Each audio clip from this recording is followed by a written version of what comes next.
तो निश्चित रूप से जो आपकी पुकार होती है वो दिल से होती है, वो सच्चाई, पूरी श्रद्धा, पूरे विश्वास से आपके दिल से निकलती है।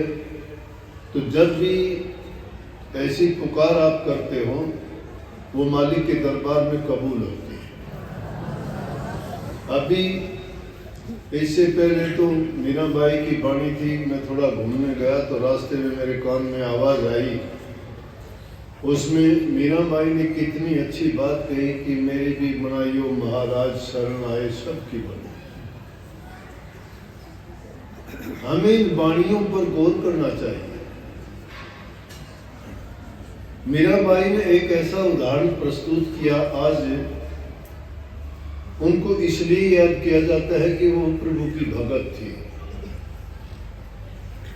उन्होंने सच्चे मन से समर्पित थी प्रभु के, उसने नाम की कमाई की थी, तभी वो हमेशा ये पुकार करती रहती थी।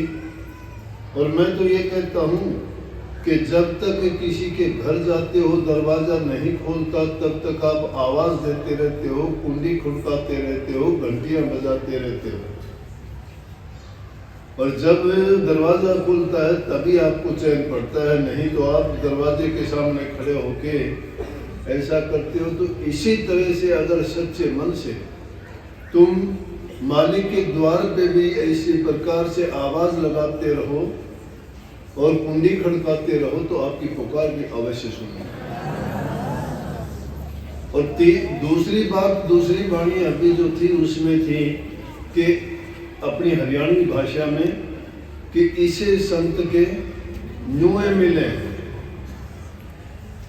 जो आके आप चितावन से। इसे संत का मतलब ये नहीं कि कोई एक संत नहीं, ये उन सभी संतों के लिए बात कही है कि जो संत हैं वो इस प्रकार से इतना साधारण रूप से कहाँ मिलते हैं। इस दुनिया में तो कोई अगर मिलता भी है तो स्वार्थ के लिए मिलता है, अपने लालच के लिए मिलता है, वो हर चीज में अपना हित देखता है। लेकिन संत तो ना अपना हित देखते हैं ना अपना स्वार्थ देखते हैं, वो तो परोपकार और परमार्थ देखते हैं।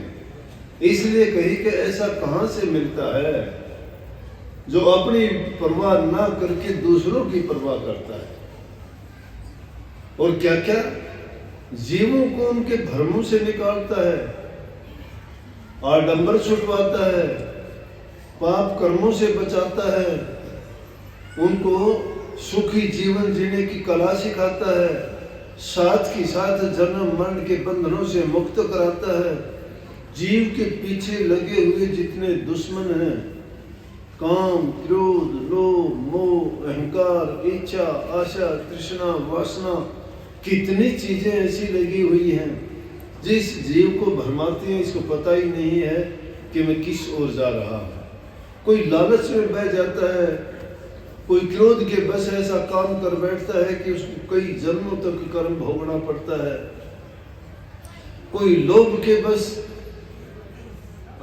ऐसे पाप कर्म कर बैठता है कि अपने स्वार्थ पूर्ति हेतु कि सब कुछ भूल जाता है, वो ना अपना देखता ना पराया देखता है, उसकी बुद्धि पर पत्थर पड़ जाते हैं।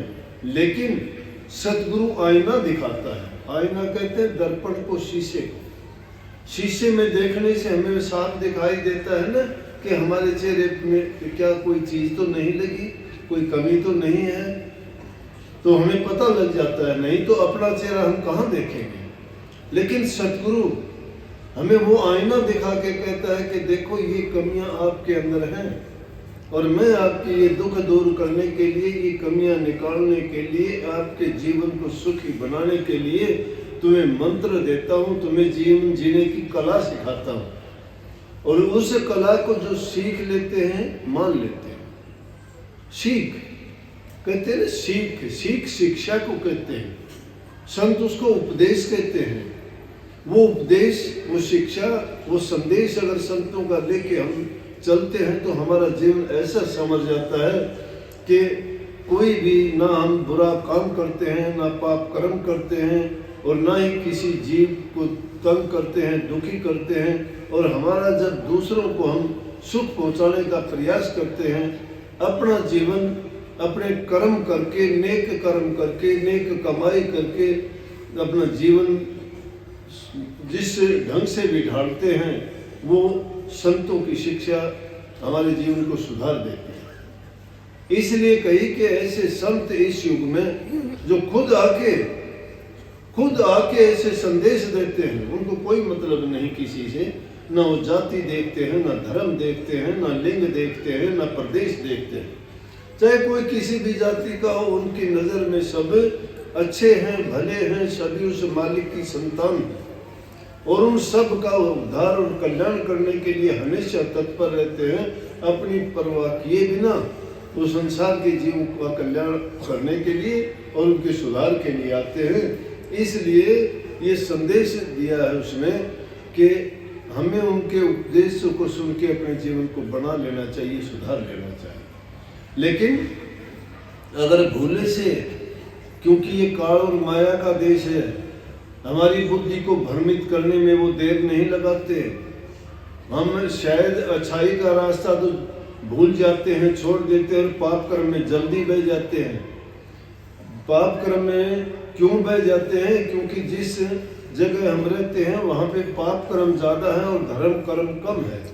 अब धर्म कर्म जहाँ कम है तो वहाँ पाप कर्म उभरेगा, लेकिन पाप कर्म जहाँ दब जाएगा, धर्म कर्म जहाँ अपना प्रभुत्व जमा लेगा, तो पाप कर्म अपने आप खत्म होते चले जाएंगे।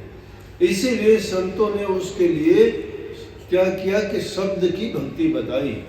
उसको जिसमें कहा ना कि शब्द जहाज में बैठाते हैं, वो शब्द जहाज क्या है? सत्संग रूपी जहाज में जब सवार हो जाते हो तो ये इसे दुनिया रूपी भव सागर से पार ले जाता है। हमें इस पार रहते हैं तो भरम है, यहाँ दुख है, कोई सुखी नहीं है, कोई किसी रूप में दुखी है, कोई किसी रूप में दुखी है, लेकिन सुख से केवल संतों का दास सेवक और जो संतों की उपदेश के अनुसार चलता है वही सुखी है।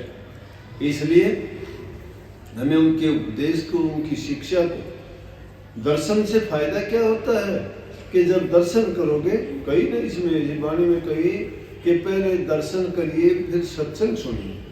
स्वामी जी महाराज ने भी कही है कि संतों के पास जाके लाभ अगर उठाना चाहते हो तो कहते दरस करे, बसन पुनि सुने, सुन सुन के गुणे, गुण गुण के काढ़ ले सार, काढ़ सार तिस करे आहार, कर आहार पुष्ट होया भाई, जग भय भव सब गई दशाई। कि पहले दरस करो, दर्शन करने में बड़े फायदे हैं। संतों के दर्शन करने से शांति मिलती है, उनके दर्शन करने से पाप की घड़ी पार छूट जाती है, पीछे रह जाती है। उनके दर्शन करने से हमारे मन में एक ऊर्जा पैदा होती है, एक शक्ति पैदा होती है जो उन पाप कर्मों को दग्ध करती है। तो कही कि पहले दर्शन करो, उसके बाद वचन सुनो। और वचन सुनना ये नहीं सुना और एक कान से सुना दूसरे से निकाल दिया। घरों में जाके उस वचन की पालना करो, आपस में परिवार में प्यार के संबंध बनाओ, जबान से मीठे बोलो, तन से सेवा करो, मन से प्रभु के नाम का सुमन करो। तो उनको जब आप अपने जीवन में उतार लोगे तो उनका आपको लाभ मिलेगा। अगर सुन लिया और उस पर अमल किया ही नहीं तो वो तो इस तरह से हो गया कि डॉक्टर से, वैद्य से दवाई लेके आए, जिस रोग और बीमारी का इलाज करना था उनको लाके रख दिया, बीमारी से हम दुखी हैं और कहते हैं कि मैं ठीक तो हुआ नहीं। ठीक कैसे होते? ना परहेज पूरे किए, ना दवाई का सेवन किया। तो संतों ने जो उपदेश दिया वो इसीलिए दिया कि हमें रोग लगा हुआ है। कौन सा रोग है? जन्म मरण का रोग है। कौन सा रोग है? मनोरोग है। हमें इस मन के गुलाम हैं हम, मन जो कहता है वो करते हैं। उस मनोरोग के कारण हम सीधे रास्ते नहीं चल पाते। आज के युग में भाई भाई का गला काटता है, बाप बेटे की नहीं बनती है, सास बहू की नहीं बनती है, बहन भाई की नहीं बनती है। अरे हमारा देश जहाँ इतना प्यार होता था कि हम तो पीढ़ियों तक निभाने वाले थे। ये नाते रिश्ते, हमारी संस्कृति ये थी। लेकिन क्यों ऐसा होता हुआ? पाप कर्म के बढ़ने के कारण, इस काल और माया के प्रभुत्व के कारण, संतों के उपदेश को भुला देने के कारण, उनके उपदेश को सुन के अपने जीवन में ना उतारने के कारण ऐसा हो गया। इसलिए उनके वचन को सुन के उस पर अमल करना चाहिए। अमल करके उसका सार निकालें। सार निकालने का, जिस प्रकार से दूध को गर्म करते हो, फिर उसको जमाते हो और फिर उसका मंथन करते हो मधानी से, और फिर उससे मक्खन निकाला जाता है। इसी प्रकार से संतों के वचन को भी बार बार उसको उन पर चिंतन किया करो, उन पर विचार किया करो। उनकी बात को दिमाग से निकलने ना दो कि ये बात कही थी। अरे बात गुरु ने कह दी, उस बात का महत्व ना हो। उनको अगर स्वार्थ की बात होगी वो बात तो झूठी हो जाएगी। जिस बात में किसी का लालच होगा वो भी झूठी हो जाएगी। संतों की बात में स्वार्थ नहीं है, वो तो हमारे कल्याण के लिए है, हमारे उद्धार के लिए है, हमारे सुधार के लिए है, हमारे जीवन को बनाने के लिए है। संतों का उसमें क्या हित है? अगर हित हो तो मान लेंगे कि भाई वो अपने लालच के लिए कुछ गलत सलत कह देता। अगर तुम्हें लगता भी है तो उस बात को ना मानो। लेकिन जिस बात से तुम्हारा सुधार होता है, संत कहते हैं शराब ना पियो। सुधार किसका? हमारा सुधार। संत कहते हैं मांस मछली अंडे ना खाओ, बुरी बात है, पाप कर्म है, कर्जा चढ़ता है, इंसान को चुकाना पड़ेगा। हमारा हित है, उनका क्या हित है इसमें?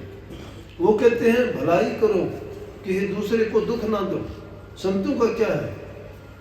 संत तो दूसरों के दुखों को अपने ऊपर लेते हैं, तो वो तुम्हें उन दुखों से, उन पापों से, कर्मों से बचाने के लिए हमें जो बात कहते हैं उनको मानने से हमारा हित है, हमारी भलाई है।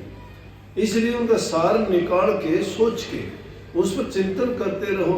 और वो जब वक्त आता है तो संतों का वचन सत्य होता है, तीनों काल में सत्य होता है, झूठ नहीं होता। जो उसको मान लेता है उसका बेड़ा पार हो जाता है, जो नहीं मानता वो डूब जाता है।